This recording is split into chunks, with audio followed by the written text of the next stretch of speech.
Hello, hello, YouTube and Rumble community, and many thanks for joining this simultaneous stream on both channels of mine on these platforms. Many thanks to all the members of our community who will join either later on or will watch this video of this live stream later on. Today is, of course, 24th of June. Now it's 11 o'clock in the morning Moscow time, and I have prepared quite a number of news on some major developments, and hopefully you will find this episode informative and useful. After news segment, I will take 15, 20, maybe 30 minutes to be engaged with the chat, and I will try to answer questions or the comments that I see. Yesterday, I announced this change in live streams. So after each live stream, let's take like 15, 20, 30 minutes to have a conversation, exchange of opinions in real time. That might be helpful for our community, something good. And so that's been said, dear friends. Of course, to make sure that I would not miss your question or the comment that you want to highlight, you can always use PayPal platform to use to send your question, or Boosty platform. That way you will support my work, this project, and same time will make sure that I'm not going to miss your question. And also you can use a super chat feature on Rumble, or Rant as it called there, for this purpose. Unfortunately, my channel is not monetized on YouTube, so therefore there is no such option there, only on Rumble. That's being said, dear friends, let's start this live stream news segment of it. And first of all, of course, a major breaking news for now, which is that Iran and Israel announced a ceasefire after 12 days, isn't it? It's 12 days of hostilities.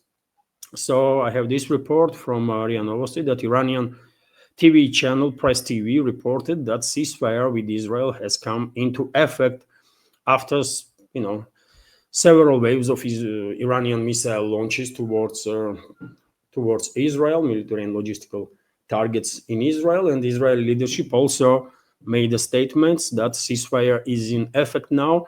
Before ceasefire, Israel also launched another strikes on Iran, and according to reports that I see, as a result of these strikes, there are casualties on both sides. But of course, major development now is ceasefire itself, which is, I will argue, definitely good, great news for Middle Eastern and for whole world in general, because there seems like Israeli leadership, Zionists and their partners, being neocons in US or the globalists, experienced first major defeat on a geopolitical scale, first for the last number of decades. And I will explain what I mean in a minute, but let's go through chronology, what was happening in previous 24 hours. Before ceasefire was declared, Iran launched a retaliatory strike on biggest US air base in the Middle East that is located in Qatar. Dozens of missiles were launched, and according to reports, 6 missiles actually managed to bypass Qatar's air defense systems and hit air base Al Udaid, yet again biggest one in the Middle East according to reports. But local authorities in Qatar, also US representatives, stated that there were no casualties as a result of these Iranian retaliatory strikes, and no significant damage to this US military asset, airfield. And before Iran launched this retaliatory strike against US military base, and retaliatory for earlier US strike on Iran's nuclear facilities, Iranian authorities informed the Qatari side, Qatari leadership, about incoming missile strike against US military asset, and also stated, Iranians, that they have no issues with the Qataris, and the Qatari residents, Qatari citizens are safe. This precise missile strike is directed exactly at their military base as a result of work of air defense systems of Qatar and I guess US and whichever other NATO country is presented there. Fragments of Iranian missiles and also AD missiles failed in some residential areas, but yet again, according to reports, there was some damage, but no casualties reported about it. And well, what can I say, dear friends? After U.S. strike on Iran, I was sharing my take on the situation, and my opinion was that Iran should exercise restraint and either focus on a political resolution, on diplomacy, or if they will find it absolutely necessary in Tehran that they have to retaliate militarily, then they should use the very same strategy as they did when during the first presidency of Trump, U.S. militaries killed the head of Iran's IRGC, Soleimani, General Soleimani, when as a retaliatory strike, Iran launched a missile attack on U.S. base, although upfront, U.S. militaries were informed upfront to be, as a result, evacuated so that there would be no casualties as a result of the retaliatory strike of Iran. Nevertheless, there were, according to reports, a number of dozens of U.S. militaries as a result of that strike several years ago were experiencing concussion and that kind of stuff, but no one was killed, right? And that's exactly what Iran did this time around. They informed Qatari leadership and subsequently U.S. leadership that missile strike is coming, and even though, according to reports, this base was already evacuated several days ago, just in case Iran warned U.S. as enemy to evacuate its personnel if there is anybody there on the base, so that there would be no casualties. Clever move, right step from Iran for sure, because this was a signal from Tehran that they don't want further escalation with the US and they are open for the escalation. And that is the right move because, as I said, dear friends, many times before, main goal of globalists and their puppets or their assets in US, their allies, let's say, okay, was to provoke regional war in the Middle East, right? Regional war in the Middle East on sectarian and ethnic lines so that they would be able to basically shut down navigation in the Persian Gulf and through Hormuz Strait for a long time. And as a result, they will strike China big time, right? Chinese economy big time, then force China as a result to increase its dependence on Russian energy supplies towards the critical level. And final goal of in this geopolitical game of West was and still is to achieve all this stuff and then to provoke, once China is dependent on Russia on a strategical level, to create tensions between the two and basically with use of their assets that they might have in both countries, and then to basically corner China and force it to take some military action to secure closest oil and gas fields, and where closest oil and gas fields are from China. It's Central Asian republics of former Soviet Union. First of all, Kazakhstan, that is bordering China. Also Turkmenistan, by the way, which is rich with natural gas. And obviously Russia. So that is, by the way, main goal of the globalists when it comes to their confrontation with the global South, with the emerging multipolar world. They wanted to provoke tensions between China and Russia, and then to corner China and force it to go to escalate with Russia, including militarily, right? And therefore, I was saying all these days that in no circumstances Moscow and Beijing can allow globalists, collective West, to provoke a regional war in the Middle East, because that is a direct threat to national security of the both countries, nothing to be said about the rest of the world that globalists have no care about, and the Western ruling class in general. And I think both capitals, Moscow and Beijing, together with the regional capitals, Tehran, Riyadh, Doha, and others, actually succeed in preventing regional war to be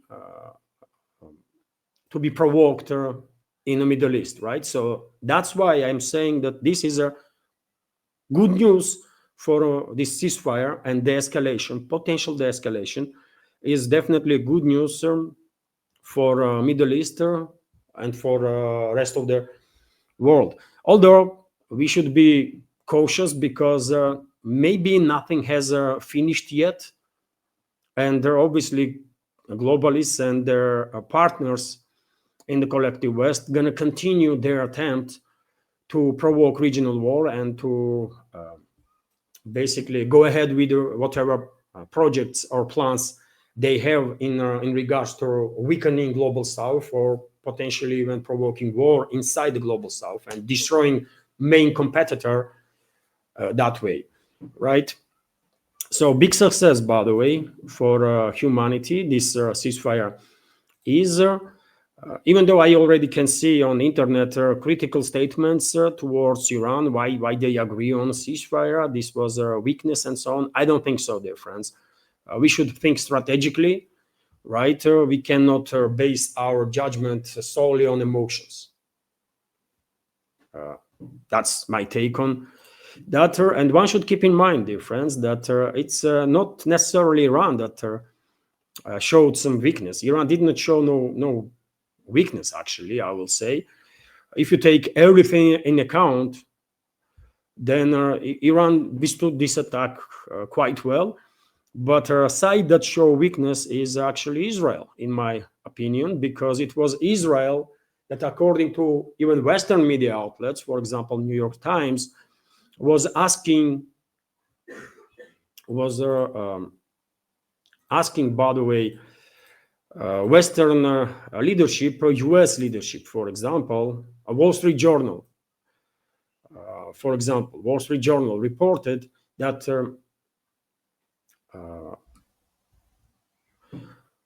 United States has asked Middle East officials to convey to Iran that Israel is seeking a speedy end to the conflict, right? And many other media outlets also reported about it, that Israel was seeking help from US to basically, end this confrontation, because, and there is some reasons for that, isn't it? There is some reasons for that. Israel exhausted its stockpiles of all sorts of weapons, stockpile of AD missiles, interceptors, a stockpile of ground attack missiles or the bombs, right?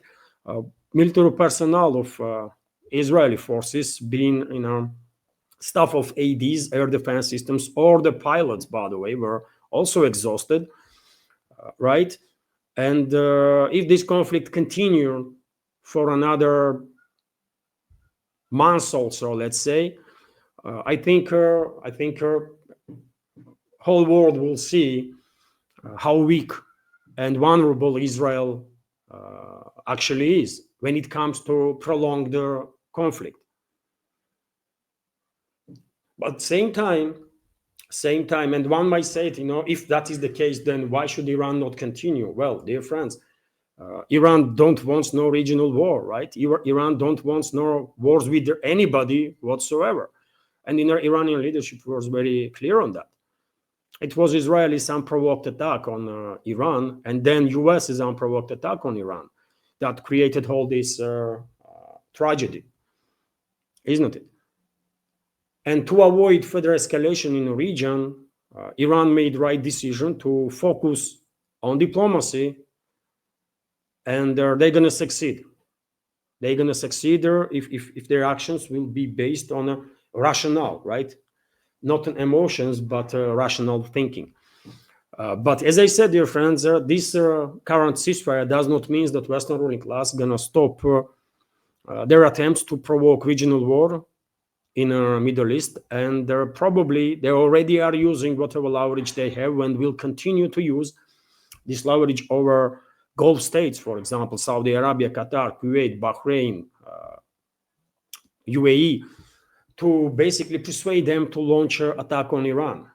And they will use not just threats that they might confiscate whatever assets these countries have in the West, and I can assume most of their financial and other assets that these countries, these oil and gas-rich countries have, is in the Western financial and the banking system. And also, so threat is serious, obviously, but also globalists might use for persuasion of these countries false narrative that Iran is just too weak now. Iran's militaries are decimated. They cannot give a fight, and it is time to attack, right? But hopefully, Gulf state leadership of Gulf states will not buy this nonsense, right? Because after all, it is better to lose whatever assets they have in the West, in the Western financial and the banking system, but to lose everything, including potentially their lives, right? And I think this rationale actually plays some role right now, because even though Qatar leadership yesterday stated that they will retaliate for Iran's retaliatory strike on US base, and then Saudi Arabia, unfortunately, also went to say that they will support Qatari response to Iran. I think this is more like statements for domestic consumption, and hopefully none of these countries, either Qatar or Saudi Arabia, will take any military action against Iran, because that would be a grave mistake. That would be a grave mistake. First time in a long time, as a result of Chinese diplomatic efforts, Saudi Arabia and Iran are on, if not great terms when it comes to bilateral relationships, at least on a good working level, and this cannot be jeopardized, right? This is in interests of all regional countries to maintain these good working relationships. But as you can see, dear friends, risk is there, right? Risk is clearly there, and therefore no one should be too relaxed that, well, this crisis is over now.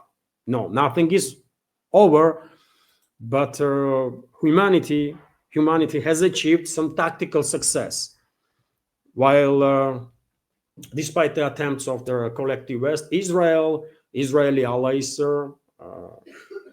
Zionists, neocons, globalists, and so on, they were unable to provoke regional war, at least for now. And this is something to be happy about, because, as I said, only these forces are interested in a regional war in the Middle East. No one else, right? So I don't take no criticism of Iran, by the way. We can criticize Iran for many reasons. For example, I mean, how they managed to be that naive to trust U.S. administration, for example, that was engaged in a deception operation all along, right? Together with the Israeli leadership when these talks between Washington and Iran was taking place on nuclear program, or how it happened that Iran's state institutions were infiltrated so much by Israeli secret services. And how come that Mossad and Israeli other institutions had so many assets in Iran? There is many questions for which Iran can be criticized, and probably lessons being learned, and some action will be taken to prevent such failures in the future. But when it comes to current situation, Iranian leadership did actually demonstrated high level of political class. While focusing on diplomacy, I remind you, dear friends, that Abbas Araghchi was in Moscow yesterday. He had a meeting with the Russian president. I'm quite sure, as I said in my yesterday's first and second live streams, most likely Moscow reassured Tehran of Russia's support. And also, I'm quite sure Moscow was trying to convince Iran that the best way to go forward is to focus on diplomatic efforts, political efforts, and hopefully this will pay out for Iran, for Middle East, for all of humanity. And I remind you, dear friends, that during the meeting between Russian President Vladimir Putin and the Foreign Minister of Iran, Abbas Araghchi, Russian President stated that there is no justification for attacks on Iran, either by Israel or by US. This was the Russian position all along since the beginning of this crisis. But as I said, nothing is finished yet. Nothing is finished yet, and hostile forces towards humanity, I will say. Zionists, Israeli regime, leadership of collective West countries, Western ruling class, globalists, neocons, you name it. These hostile forces towards humanity will continue their efforts to achieve their goals. And therefore, we have this information that I shared yesterday in the second update, that Netanyahu claims to have interesting intel on Iran's uranium, right? Israeli Prime Minister Benjamin Netanyahu has claimed he has interesting intel on location of Iran's enriched uranium. He made the remarks following U.S. airstrikes on Tehran's nuclear facilities in Fordow, Natanz, and Isfahan. Speaking to reporters during a briefing on Sunday, Netanyahu confirmed that Israel is aware of location of Iran's 400 kilograms of 60% enriched uranium, but refused to give the further details. And this statement of Netanyahu is, of course, an additional attempt on his part to basically keep US in this war, because obviously, probably I would not be mistaken if I will say that most likely Israeli leadership, Israeli intelligence are there, lobbying US Zionists are putting pressure on Washington, additional pressure, and probably they are using the false narrative that, well, there is another deep underground facility in Iran where this 400 kilograms, 400 plus kilograms of enriched uranium is located, and Israel needs US help to take out that facility. Probably they are working on this direction. They want this US to do the job, right, for them. They want Israel leadership, they want NATO, other NATO countries to be involved also, and therefore one should keep in mind that there is a high risk of false flag operation that will be done by Israeli secret services, that may be done by Israeli secret services and their allies in US intel community and their British intel community, right? Because for decades and decades and decades, they were working together to provoke conflicts all over the world, right? Not just in the Middle East. There is a high risk, yet again, that they will try to come up with some provocation, now also either on US soil or in the Middle East against US military assets. So there is a reason to be extremely cautious and not too optimistic that, well, this crisis has ended. No, there is a lot to do in the future, but well, one of the narratives that Western or Israel and most likely Israeli allies in the West will use, including with their propaganda assets, is this 400 kilograms of enriched uranium. And the process is already underway, because the New York Times, for example, reports that Iran managed to remove 408 kilograms of enriched uranium from nuclear facilities. And New York Times is, of course, one of the leading propaganda tool of the collective West, right? And therefore, to make sure that West would not be allowed to use this narrative of enriched uranium for further escalation, I would not be surprised at all if we will find out sometime in the future that during yesterday's meeting between Russian president and Iran's foreign minister and delegations of the two countries, I mean, obviously, together with Russian president, there was high-ranking Russian officials, And with Abbas Araghchi, there are also other officials from Iran. So these officials might be, among other topics, discuss also transfer of this enriched uranium from Iran to Russia, for example. Russia can take care of it, right? So that Israel or the collective West in general would not be able to use the topic of this enriched uranium for the further escalation. Maybe exactly that will happen. It makes sense to me personally, not to give your enemies opportunity to use this topic against you, right? Let's see how the situation develops, but I think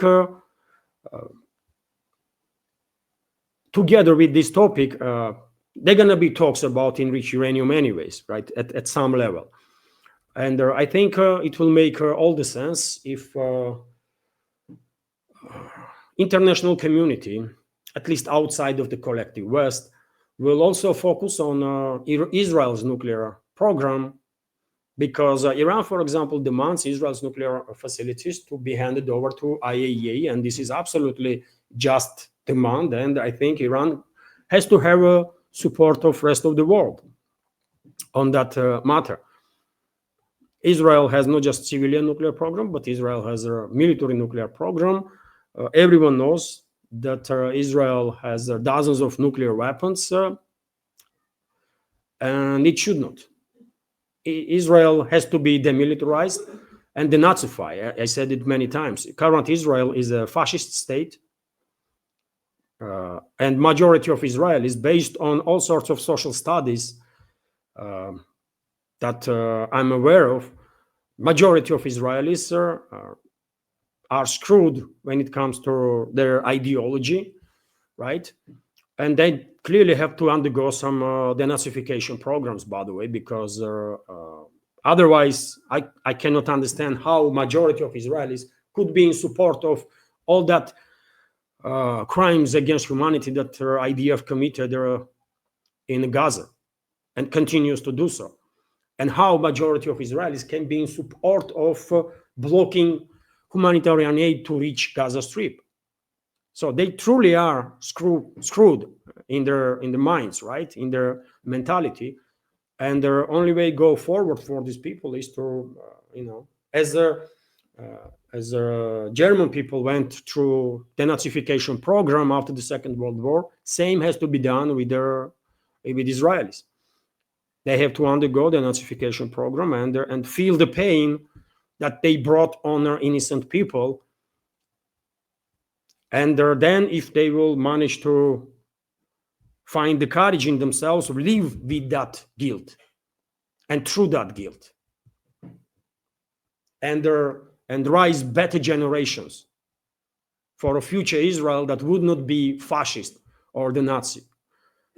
That's the way forward. And definitely this process of demilitarization and denazification means that Israel has to get rid of its nuclear weapons, and IAEA, International Atomic Energy Agency, as long as this useless at this point organization still exists, IAEA should be able to inspect all the nuclear facilities in Israel.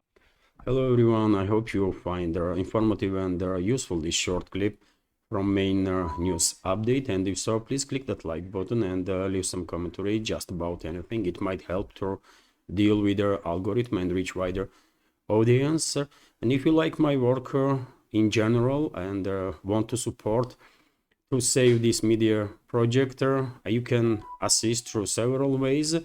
You can donate to this project through PayPal platform or Boosty, also with crypto currencies, or you can subscribe to my Patreon page and page on Boosty, where I have quite a lot of extra content on regular basis. All the links are on this video in description box and in the pinned comment. And of course, many thanks to everyone who already helped and continues to support. Thank you.